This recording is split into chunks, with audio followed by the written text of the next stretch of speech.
ಅವ್ರು ನಮ್ಮ BL2ಗಳು BL ಜೊತೆ ಸಂಪರ್ಕ ಇಟ್ಕೊಂಡು ಪ್ರತಿ ಮನೆಗೆ ಎನ್ಯುಮರೇಷನ್ ಫಾರ್ಮ್ ಕೊಡುವ ಮೂಲಕ ಅವ್ನು ಕಲೆಕ್ಟ್ ಮಾಡ್ತಾ ಕೆಲಸನೂ ಕೂಡ ಹಳ್ಳಿಗಳಲ್ಲಿ ಸಮಗ್ರ ನಡೆದದ.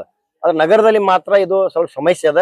ಯಾಕಂದ್ರೆ ನಗರದಲ್ಲಿ ಹಳ್ಳಿಗಳಲ್ಲಿ ಏನದ ಅಂದ್ರೆ ಊರಲ್ಲಿ ಪ್ರತಿಯೊಬ್ಬರಿಗೆ ಸಂಬಂಧ ಇರ್ತಾವ, ಪರಿಚಯ ಇರ್ತೈತಿ. ಒಬ್ಬ ಮನುಷ್ಯನ ನೀವು ಕೇಳ್ಬಿಟ್ಟು ಇಡೀ ಊರಿನ ಪರಿಚಯ ಹೇಳ್ಕೊಡ್ತಾನೆ. ಆದ್ರೆ ಬಿಜಾಪುರ ನಗರದಲ್ಲಿ ಏನಾಗ್ತದೆ ಅಂದ್ರೆ, ನಗರ ಪಟ್ಟಣದ ಬಿಜಾಪುರ ಅಂತ ಅಲ್ಲ, ಇವತ್ತು ಬೇರೆ ಬೇರೆ ನಗರಗಳಲ್ಲಿ ಕೂಡ ಮನೆ ಮಗ್ಲಿ ಯಾರದಾರ ಗೊತ್ತಿರೋದಿಲ್ಲ. ಈ ರೀತಿ ವಾತಾವರಣ ಇರೋದ್ರಿಂದ ಇವತ್ತು ನಮ್ಮ ನಗರಸಭೆ ಕಮಿಷನರ್ ಒಂದು ಮನವಿ ಅದ. ನೀವು ಇಲ್ಲಿ ಬಿಜಾಪುರ ನಗರದಲ್ಲಿ ಎಲ್ಲೆಲ್ಲಿ ನಿಮಗೆ ಡಿಫಿಕಲ್ಟೀಸ್ ಅದಾವ ಅಲ್ಲಿ BLOಗಳನ್ನ ಇಬ್ಬಿಬ್ಬರನ್ನಾಗಿ ಮಾಡಿದ್ರೆ ಒಳ್ಳೇದಾಗ್ತಕ್ಕಂಥದ್ದನ್ನ ಹೇಳಕ್ ಇಚ್ಛೆಪಡ್ತೀನಿ. ಸರ್, ಈಗಾಗಲೇ 17 ಮಂದಿ ಕಾರ್ಪೊರೇಟರ್ ಅದಾರ ಬಿಜಾಪುರಕ್ಕೆ. ಆ ಕಾರ್ಪೊರೇಟರ್ ಕೂಡ ಎಲ್ಲಿ ಕಾಣ ಸಿಗ್ತಿಲ್ಲ. ವಾರ್ಡ್ ನಲ್ಲಿ ಹೋಗ್ಲಿ ಎಲ್ಲಿ ಕಾಣ ಸಿಗ್ತಿಲ್ಲ. ಯಾಕೆ ಸರ್, ಕಾಂಗ್ರೆಸ್ ಅವ್ರಿಗೆ ಅಷ್ಟೇ ಬೇಕಾ ಬಿಜಾಪುರ? ಹಾಗಾದ್ರೆ ಬಿಜೆಪಿ ದವ್ರಿಗೆ ಬೇಕಾಗಿಲ್ವಾ ಬಿಜಾಪುರ? ಏನಾಗೈತೆ ಅಂದ್ರ, ಈ ಕಾಂಗ್ರೆಸ್ ಸರ್ಕಾರಕ್ಕ ಅಂಜಿಕೆ ಅದ. ಕಾಂಗ್ರೆಸ್ ಸರ್ಕಾರದ ನಾಯಕರಿಗೆ ಕೂಡ ಭಯ ಅದ. ಯಾಕಂದ್ರೆ ನಾವು ಭಾರತೀಯ ಜನತಾ ಪಕ್ಷದ ನಾಯಕರಿಗೆ ನಮ್ಗೆ ಯಾವ್ದು ಭಯ ಇಲ್ಲ. ನಾ ಯಾವ ಡೂಪ್ಲಿಕೇಟ್ ಓಟ್ ತಗೊಂಡು ಗೆಲ್ಬೇಕಾದ ಅವಶ್ಯಕತೆ ಇಲ್ಲ. ನಮಗ ಭಾರತೀಯ ಜನತಾ ಪಕ್ಷದ ಪ್ರತಿಯೊಬ್ಬ ಕಾರ್ಯಕರ್ತ ಇವತ್ತು ಭಾರತೀಯ ಜನತಾ ಪಕ್ಷದ ಹಿರಿಯರಾದಿಂದಲೂ ಬಂದದ. ಮೊದಲು ದೇಶ, ನಂತರ ಪಕ್ಷ, ನಂತರ ವ್ಯಕ್ತಿ ಅಂತಕ್ಕಂಥದ್ದು. ಈ ಕಾಂಗ್ರೆಸ್ ಸರ್ಕಾರದಲ್ಲಿ ಆ ವ್ಯವಸ್ಥೆ ಇರುವುದಿಲ್ಲ. ಮೊದಲು ವ್ಯಕ್ತಿ, ನಂತರ ಈ ರೀತಿ ಇರ್ತದೆ. ಅವ್ರಿಗೆ ದೇಶ ಮುಖ್ಯ ಅಲ್ಲ ಅವ್ರಿಗೆ, ಕಾಂಗ್ರೆಸ್ ಸರ್ಕಾರಕ್ಕೆ. ಅದಕ್ಕೆ ಅವ್ರು ಇಲ್ಲಿವರೆಗೆ 60 ವರ್ಷ ಕಾಲ ಏನ್ ಮಾಡ್ಯಾರ ಅಂದ್ರ, ಯಾವ ರೀತಿ ಪಶ್ಚಿಮ ಬಂಗಾಳದಲ್ಲಿ ಏನ್ ಡೂಪ್ಲಿಕೇಟ್ ಓಟ್ ರೆಡಿ ಮಾಡ್ಕೊಂಡು ಏನ್ ಗೆಲ್ತಿದ್ರು, ಅದೇ ತಂತ್ರವನ್ನು ಕೂಡ ಇಲ್ಲಿ ನಮ್ಮ ದೇಶದಲ್ಲಿ ಕೂಡ ಇದೆ. ಅದು ವಿಶೇಷವಾಗಿ ನಮ್ಮ ರಾಜ್ಯದಲ್ಲಿ ಕೂಡ ಈ ಕಾಂಗ್ರೆಸ್ ಸರ್ಕಾರ ಡೂಪ್ಲಿಕೇಟ್ ಓಟ್ ರೆಡಿ ಮಾಡಿಕೊಂಡಾರ.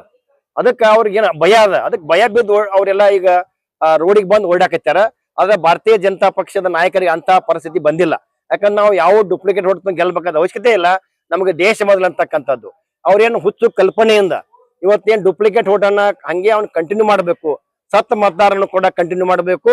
ಯಾವ ರೀತಿ ಇಲ್ಲಿ ಬಾಂಗ್ಲಾದೇಶದ ನಿವಾಸಿಗಳು ರವಾಯಿಸಿ ಆಗಿದಾರ, ಇಲ್ಲಿ ಅವರು ತಮ್ಮ ವಾಸ್ತವ ನೋಡಿದಾರ, ಅಂತ ಮತದಾರನ್ನು ಕೂಡ ಅಲ್ಲೇ ಉಳಿಸ್ಬೇಕಂತಕ್ಕಂಥ ಹುನ್ನಾರದಿಂದ ಅವ್ರು ಈ ರೀತಿ ಅವ್ರ ತಮ್ಮ ತಪ್ಪು ಹೆಜ್ಜೆಯನ್ನು ತೊಯ್ಯಾಕೈತಾರ. ಆದ್ರೆ ಅವ್ರು ಏನ್ ಬೇಕಾದ್ರೂ ಮಾಡಿದ್ರು ಕೂಡ ಇದು ಕರಡು ಏನಿದೆ ಎನ್ಯುಮರೇಷನ್ ಫಾರ್ಮ್ ಕೊಡುದು ಮುಗಿದ ತಕ್ಷಣ ಮುಂದೆ ಇದ್ರದ್ದು ಏನಾಕೈತಿ, ಡಿಜಿಟಲೈಸೇಷನ್ ಆಗ್ತೈತಿ. ಅಂದ್ರೆ ಡಿಜಿಟಲೈಸೇಷನ್ ಆಗ್ತಕ್ಕಂಥ ನೀವೇನು ಡೂಪ್ಲಿಕೇಟ್ ಮಾಡಿ ಅಥವಾ ಏನ್ರಿ ಕಾನೂನು ಬಾಹಿರವಾಗಿ ವರ್ತನೆ ಮಾಡಿ ಏನು ಸೇರ್ಪಡೆ ಮಾಡಿರಿ, ಅವು ಉಳಿದಿಲ್ಲ. ನೀವೇನ್ ತಪ್ಪು ಕಲ್ಪನೆ ಇದ್ದೇನು ರೋಡಿಗೆ ಬಿದ್ದು ಓಡಾಕೈತಿರಿ, ಅದರಿಂದ ಹೊರಗೆ ಬರ್ರಿ. ಇವೆಲ್ಲ ಏನ್ ಎನ್ಯುಮರೇಷನ್ ಫಾರ್ಮ್ ತುಂಬಿದ ತಕ್ಷಣ ಇವು ಡಿಜಿಟಲೈಸೇಷನ್ ಆಗ್ತಾವ. ಆ ಡಿಜಿಟಲೈಸೇಷನ್ ದಲ್ಲಿ ಡೂಪ್ಲಿಕೇಟ್ ವೋಟ್ಸ್ ಯಾವ ಅದಾವ ಅನ್ನೋದು ಅದು ಈಜಿ ಗೊತ್ತಾಗ್ಬಿಡ್ತೈತಿ. ಅವಾಗ ಅವ್ರು ನಿಮಗೆ ನೋಟಿಸ್ ಕಳಿಸ್ತಾರ. ಈಗ ಒಂದ್ ಹೆಸರು 2 ಕಡೆ 3 ಕಡೆ ಬಂದು ಅಂದ್ರ ಅದ್ರ ಕಂಪ್ಯೂಟರೈಸ್ ಅಲ್ಲಿ ಗೊತ್ತಾಗ್ತೈತಿ. ಅವಾಗ ನೀವು ನೋಟಿಸ್ ಕೊಟ್ಟು ನೀವು ಸರಿಯಾದ ಮಾಹಿತಿ, ಯಾಕಂದ್ರೆ 10 ಹಲವಾರು ತಮ್ಮ ಗುರುತಿನ ಚೀಟಿಗಳನ್ನ ಕೇಳಿದಾರ. ಅದ್ರಲ್ಲಿ ಯಾವ್ದಾರೇ ಒಂದ್ ನೀವು ತಂದು ಕೊಟ್ರ ಅಂದ್ರ ನೀವು ಅಧಿಕೃತ ಆಕೈತಿ, ಮನೆಗೆ ಹೋಗ್ಬಿಡ್ತೀರಿ. ನೀವು ಮತಪಟ್ಟಿ ಉಳಿದಿಲ್ಲ. ಅದಕ್ಕೆ ನೀವು ಸುಮ್ಮನೆ ರೋಡಿಗೆ ಬಂದು ಆ ಬೇಲುಗಳ ಮೇಲೆ ಒತ್ತಡ ತಂದು ಆ ಬೇಲುಗಳ ಪರಿಸ್ಥಿತಿ ಹೆಂಗಾಗ್ಯದ ಅಂದ್ರ ಅವ್ರು ಓಡುವಂತ ಪರಿಸ್ಥಿತಿ ತರಕೈತ್ರಿ ಕಾಂಗ್ರೆಸ್ ನಾಯಕಲ್ಲ ಅಂತ. ಅವ್ರಿಗೆ ಫ್ರೀ ಆಗಿ ಕೆಲಸ ಮಾಡ್ಲಿಕ್ಕೆ ಬೇಲುಗಳಿಗೆ ಬಿಡ್ರಿ ಅಂತಕ್ಕಂಥ ಮನವಿಯನ್ನ ಈ ಕಾಂಗ್ರೆಸ್ ನಾಯಕರಿಗೆ ಹೇಳಕ್ ಇಷ್ಟಪಡ್ತಾರೆ. ಸರ್, ಇನ್ನೊಂದೇನಪ್ಪ, ಬಿಜೆಪಿ ಕಾರ್ಯಕರ್ತರು ಎಲ್ಲಿ ಕಾಣ್ತಲ್ಲ, ಬರೀ 17 ಹುಡುಗರು ಕಾಣ್ತಾ ಇದ್ದಾರೆ ವಿಜಯಪುರ ನಗರದಲ್ಲಿ ಅನ್ನುವಂತ ಇದು ಇದೆ ಸರ್. ಇದ್ರ ಬಗ್ಗೆ ನೀವು ಜಿಲ್ಲಾಧ್ಯಕ್ಷರಾಗಿ ಏನ್ ಹೇಳಕ್ ಇಷ್ಟಪಡ್ತೀವಿ ಸರ್? ಸರ್, ಅವು ತಮಗ್ ಕನ್ಫ್ಯೂಸ್ ಆಗ್ತಿರ್ಬೋದು. ಯಾಕಂದ್ರೆ ಈಗ ನಮ್ಮ ಕೆಲಸ ಮಾಡ್ತಕ್ಕಂಥವ್ರು ಭಾರತೀಯ ಜನತಾ ಪಕ್ಷದ BLOಗಳು ಕೆಲಸ ಮಾಡ್ತಾ ಇದಾರೆ. ಅದು ಅವ್ರ ಬಗ್ಗೆ ನಾವು ಇಲ್ಲಿ ಚರ್ಚೆ ಮಾಡ್ಬೇಕಂತ ಅವಶ್ಯಕತೆ ಇಲ್ಲ. ನಮ್ಮಲ್ಲಿ ಪ್ರತಿಯೊಂದು ಬೂತಿಗೆ ನಾವು BLOಗಳನ್ನ ನೇಮಕ ಮಾಡಿ ನಮ್ಮ BLOಗಳು ಕೆಲಸ ಮಾಡಕೈತಾರೆ. ಆ ರೀತಿ ನಾವು ಅವ್ರ ಬಗ್ಗೆ ನಾವು ಚರ್ಚೆ ಮಾಡ್ಬೇಕಂತ ಅವಶ್ಯಕತೆ ಇಲ್ಲ. ಸರ್, ವಿಜಯಪುರ ಜಿಲ್ಲೆ ಹಿಂದೂ ಜನಾಂಗಕ್ಕೆ ನೀವು ಒಂದು ಬಿಜೆಪಿ ಮುಖಂಡರಾಗಿ ಏನ್ ಹೇಳಕ್ ಇಷ್ಟಪಡ್ತೀರಿ ಸರ್ ಈ SIR ಬಗ್ಗೆ? ಸರ್, ಎಲ್ಲ ಹಿಂದುಳಿದ ವರ್ಗ ಎಲ್ಲಾನು ಕೂಡ ಈ ಮತಪಟ್ಟಿಯಲ್ಲಿ ಬರ್ಬೇಕಾಗಿತ್ತು.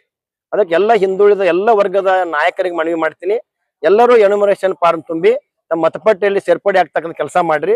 ಇನ್ನೊಂದ ಮೂಲಕ ಮನವಿ ಮಾಡೋದು ಏನಂದ್ರ, ನೀವು ಎನ್ಯುಮರೇಷನ್ ಫಾರ್ಮ್ ತುಂಬದೇ ಹೋದ್ರ ಅಂದ್ರ ನೀವು ಮತಪಟ್ಟಿಯಲ್ಲಿ ಬರುವುದಿಲ್ಲ. ನಿಮಗೆ ಏನೂ ಮಾಹಿತಿ ಇಲ್ಲ ಅಂದ್ರೂ ಕೂಡ ಬಂದಂತ ಫಾರ್ಮಿಗೆ ಒಂದ್ ಬಾರಿ ಸಹಿ ಮಾಡಿ ಕೊಟ್ಬಿಡ್ರಿ. ಅಂದ್ರೆ ಅಧಿಕೃತ ನಿಮ್ ಕರಡು ಮತದಾರ ಪಟ್ಟಿ ಸೇರ್ಪಡೆ ಆಗ್ತೈತಿ. ಮುಂದೆ ಅದು ನೈಜ್ ಐತೇನೋ ಡೂಪ್ಲಿಕೇಟ್ ಐತೆ ಅನ್ನಕ್ಕಂಥದ್ದು ಅದು ಅಧಿಕಾರಿಗಳು ಮಾಡ್ತಾರ ನಂತರ. ಅದಕ್ಕೆ ಯಾರು ಈ ಎನ್ಯುಮರೇಷನ್ ಫಾರ್ಮ್ ತುಂಬುವುದ ಮತ್ತು ಹಿಂದುಳಿಬೇಡ್ರಿ. ನಾಳೆ ತಮ್ಮ ಪ್ರತಿಯೊಂದಕ್ಕೂ ಈ ಗುರುತಿನ ಚೀಟಿ ಅವಶ್ಯಕತೆ ಇರ್ತದ.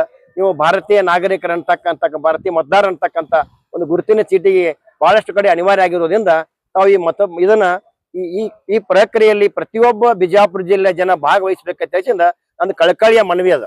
Thank you sir.